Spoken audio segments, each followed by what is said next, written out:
मेरा सवाल ये था कि ये जो क्लब्स का सिस्टम है ये ऑब्वियसली एक वॉलंटरी है, जबकि जो एजुकेशन सिस्टम जो कन्वेंशनल है वो एक सिस्टम बना हुआ है और उसमें फीस जा रही है, तो someone is liable to do something.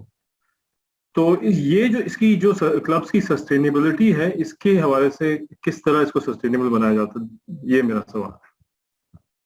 यानी किस सस्टेनेबिलिटी इन टर्म्स ऑफ जी, मेरा मतलब कंटिन्यूएशन इसकी। अगर फॉर एग्जांपल क्लब्स जो है other soul area of learning बच्चों के लिए, तो उसकी सस्टेनेबिलिटी यानी कि कंटिन्यूएशन किस तरह यकीनी बनाई जा सकती है?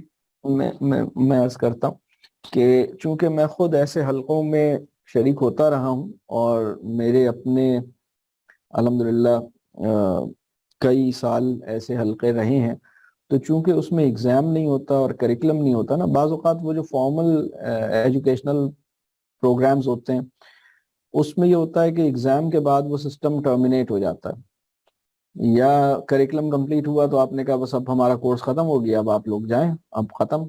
लेकिन ये जो हलके हैं ये तो चल ही इस वजह से रहे हैं क्योंकि लोगों का शौक है, इंटरेस्ट इसमें की फैक्टर है ना, ये लोग खुद ही जुड़े हुए हैं, तो चलता रहता है चलता रहता है। इसका टेन्योर प्री डिफाइंड नहीं, मतलब इसका टेन्योर फ्लेक्सिबल होता है। मतलब ये अगर लोग चाहें, ये भी हो सकता है कि एक हलका शुरू हो और हम कहें कि भाई ये 3 महीने का हलका है और 3 महीने के बाद हम इसे रिव्यू करेंगे कि अगर हमें आगे लेके चलना है तो हम चलेंगे, तो ये बिल्कुल पॉसिबल है।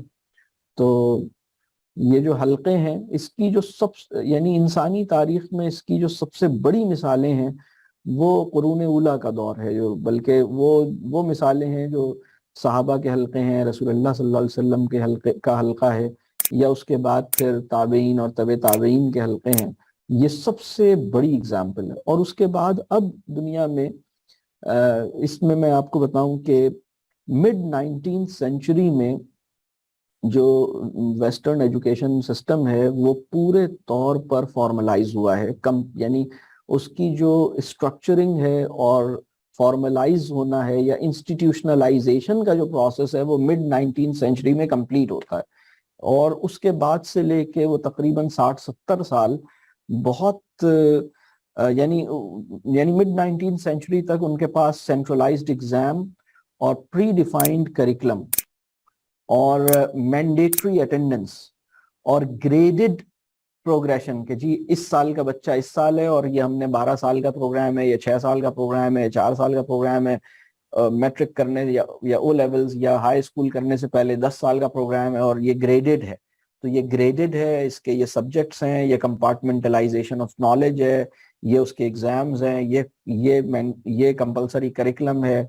ये सारी जो स्ट्रक्चरिंग और ये सारा जो मतलब इसकी वो है, ये मिड 19th सेंचुरी में जाके कंप्लीट हुआ है। उससे पहले ये मिड 18th सेंचुरी से स्टार्ट हुआ है प्रोसेस के, उसमें आहिस्ता आहिस्ता चीजें ऐड होती गई। अभी करिकुलम फॉर्मलाइज हो रहा है, करिकुलम इंटेंस हो रहा है, उसको डिफाइन किया जा रहा है, एग्जाम्स अभी आहिस्ता आहिस्ता शुरू हो रहे हैं, लेकिन वो अपनी बहुत फुल्ली स्ट्रक्चर्ड और फुल्ली यानी मोस्ट इंस्टीट्यूशनलाइज्ड मैनर में वो चीज उस वक्त कंप्लीट हो गई। उसके बाद 70-80 साल तक, बल्कि तकरीबन 100 साल तक ये चली है। और तकरीबन एक सेंचुरी अगर हम लगा लें, मिड 19th सेंचुरी से मिड 20th सेंचुरी तक, ये अपनी पूरी आबोताब के साथ तकरीबन चली है। उसके बाद फिर इस पे क्वेश्चंस आने शुरू हुए और फिर दोबारा से उसको उस शिकंजे से उसको उसकी जो गिरफ्त है वो ढीली करनी शुरू की। मिसाल के तौर पर एक लफ्ज हम सुनते हैं डिफरेंशिएटेड करिकुलम, ये लफ्ज फिर पिछले 50 सालों में पैदा हुआ है, या इंक्लूसिव एजुकेशन ये पिछले, या एग्जाम्स के ऊपर डिबेट शुरू हो गई, करिकुलम के ऊपर डिबेट शुरू हो गई, फिक्स्ड करिकुलम के ऊपर डिबेट शुरू हो गई। और अब दुनिया जहां पहुंच गई है वो तो फिर अब यानी अब जिस तरह के एजुकेशन मॉडल को वो तलाश कर रहे हैं वो तो अब बहुत डिफरेंट है उससे जो 19वीं सदी के या 20वीं सदी के शुरू में एग्जिस्ट करता था या 19वीं सदी के आखिर में एग्जिस्ट करता था। अच्छा, अब वो जाकर कहीं और निकलने की कोशिश कर रहे हैं, मतलब अब वो दूसरी चीजों की तरफ जा रहे हैं। तो मुसलमानों को अगर ये देखें ना कि हमें तालीम और तरबिया के अगर ग्रेटर गोल्स अचीव करने हैं तो हमारे पास क्या चीजें हमारे پہلے سے ہمارے پاس موجود تھیں، اور ابھی جو کنٹمپرری ایجوکیشن سسٹمز نے کے جو فیلئر ہے نا اس کو ہمیں سمجھنا چاہیے. مطلب اصل میں مسئلہ یہ ہے کہ کنٹمپرری ایجوکیشن سسٹم کی جو ان ایڈیکویسی اور اس کا جو فیلئر اور اس کی جو لمیٹیشن ہے اس کو اسٹڈی نہیں کیا آج کے. مطلب ہم بہت تھورولی اس کو اسٹڈی کرنے کی ضرورت ہے کہ یہ کس طرح کا مزاج اور کس طرح کا ذہن اور کس طرح کا شعور اور کس طرح کی نفسیات پیدا نہیں کر پا رہا جو ہمارے ایمانی تناظر میں ہمیں درکار ہے، اور اس کے لیے کون سا فریم ورک اور کون سا پلیٹ فارم چاہیے. تو وہ ہم اللہ کرے کہ حاصل ہو.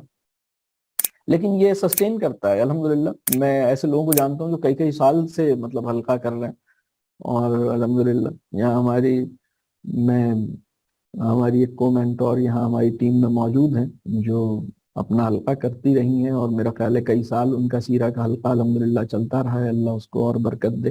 اس طرح اور بھی لوگ ہیں جو اس طرح کے حلقے لوگ کرتے رہے ہیں الحمدللہ. تو لوگ اٹیچ رہتے ہیں، لوگ چل رہے ہوتے ہیں.